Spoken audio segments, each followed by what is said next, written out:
বাংলা বছরের প্রথম দিন যেটাকে বলা হচ্ছে পয়লা বৈশাখ, এই দিন কিন্তু ভুল করে এই 5টি সবজি আপনি আপনার বাড়িতে আনবেন না এবং খাওয়া থেকে বিরত থাকবেন। তার সাথে আপনি যদি আপনার বাড়ির অর্থ সৌভাগ্য বৃদ্ধি করতে চান, অবশ্যই কিন্তু এই 5টি টোটকা আপনার জন্য অত্যন্ত গুরুত্বপূর্ণ। আপনি অর্থ সৌভাগ্য যেমন বৃদ্ধি করতে পারবেন, তেমন কিন্তু আপনি আপনার বাড়িতে থাকা দুর্ভাগ্যকে কাটাতে পারবেন। সৌভাগ্যকে বৃদ্ধি করতে, দুর্ভাগ্যকে কাটাতে এই 5টি টোটকা অত্যন্ত গুরুত্বপূর্ণ।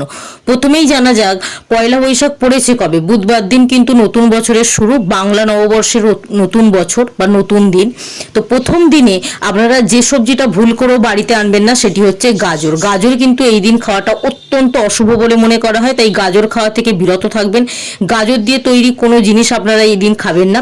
যে প্রথম টোটকাটা আপনাদের জীবনে সৌভাগ্য বৃদ্ধি করবে, অর্থকে ধরে রাখতে সাহায্য করবে, এই দিন আপনার বাড়িতে যদি মা লক্ষ্মী দেবী গণেশ ঠাকুরের পুজো হয় বা কোনো মন্দিরে যদি মা লক্ষ্মী দেবী গণেশ ঠাকুরের পুজোর সময় আপনি দোকান থেকে 5টি লক্ষ্মী কড়ি কিনে গঙ্গা জল দিয়ে ধুয়ে অর্পণ করতে পারেন। পুজো সম্পন্ন হওয়ার পর যদি সেই 5টি লক্ষ্মী কড়ি নিয়ে এসে আপনি আপনার অর্থের স্থানে রাখতে পারেন, অর্থস্থানে রাখার সময় মনে রাখবেন একটা ছোট কাঁচের আয়না যদি সেই অর্থের স্থানে রাখতে পারেন, অত্যন্ত শুভ বলে মনে করা হয়। এতে কিন্তু অর্থকে আকর্ষণ করার ক্ষমতা অতিরিক্ত পরিমাণে বেড়ে যায়।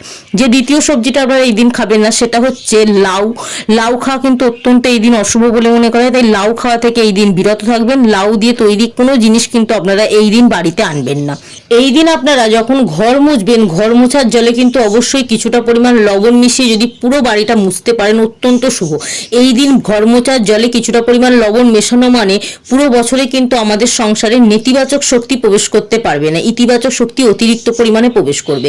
এই দিন যদি আপনারা আপনাদের বাড়ির সদর দরজা, যেটাকে প্রবেশদ্বার বলা হয়, সেখানে যদি একটি আম পাতা এবং গাঁদা ফুলের তোরণ ব্যবহার করতে পারেন, লাগাতে পারেন এবং সিঁদুর দিয়ে যদি দরজার দুপাশে স্বস্তিক চিহ্ন আঁকতে পারেন, অত্যন্ত শুভ বলে মনে করা হয়। এই দিন আপনারা একটা তামার পাত্রে গঙ্গা জল, কিছুটা পরিমাণ হলুদ মিশিয়ে আম পাতা দিয়ে যদি সেই জলটিকে আপনি আপনার পুরো বাড়িতে ছিটিয়ে দিতে পারেন, মা লক্ষ্মী দেবীর কৃপা কিন্তু নতুন বছরে পুরো বছরটা আপনার সংসারে থাকবে।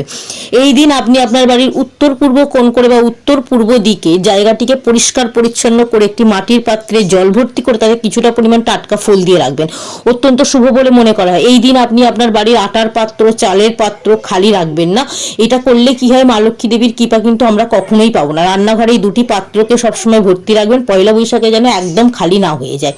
এই দিন যে তৃতীয় সবজিটি আপনারা খাবেন না সেটি হচ্ছে ফুলকপি। ফুলকপি খাওয়াও কিন্তু এই দিন অত্যন্ত অশুভ বলে মনে করা হয়, তাই ফুলকপি এবং বেগুন খাওয়া থেকে কিন্তু নিজেদেরকে বিরত রাখবেন।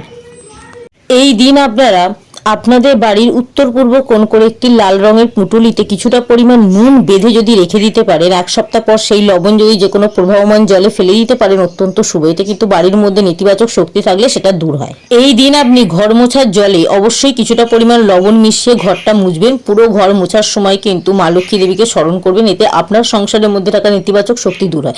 এই লবণ জল কিন্তু আপনি আপনার ঘরের মধ্যে ফেলবেন না, বাড়ির বাইরে যে কোনো গাছের গোড়ায় বা জলাশয়ে ফেলে দিতে পারেন, অত্যন্ত শুভ।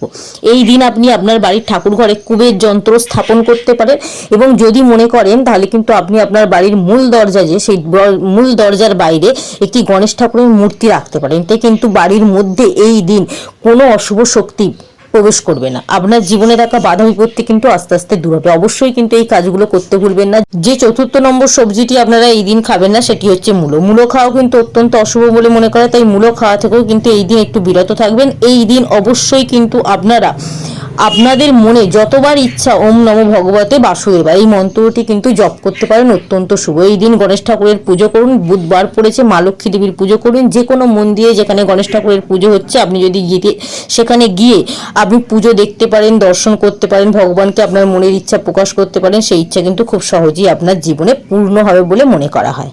এই দিন কিন্তু বাড়িতে আপনারা একটি তুলসী গাছ এনে বসাতে পারেন, অত্যন্ত শুভ বলে মনে করা এই দিন বাড়িতে তুলসী গাছ বসানো। এবার মা লক্ষ্মী দেবী, ভগবান বিষ্ণু দেবীর পছন্দের সংখ্যার মধ্যে 6 সংখ্যাটি অত্যন্ত প্রিয়, 3 সংখ্যাটি অত্যন্ত প্রিয়। আপনারা যদি কমেন্ট বক্সে 6 আর 3 সংখ্যাটি 3 বার লিখে রেখে যেতে পারেন, তাহলে কিন্তু মা লক্ষ্মী দেবী এবং ভগবান বিষ্ণুদেবের আশীর্বাদ যেমন আপনি লাভ করতে পারবেন, তেমন কিন্তু আপনার জীবনে থাকা নানা রকম বাধা বিপত্তি দূর হবে। আর যদি মনে হয় ভিডিওটা থেকে কিছু শিখতে পারলেন, ভিডিওটা একটু শেয়ার দিন যাতে সকলে জানতে পারে।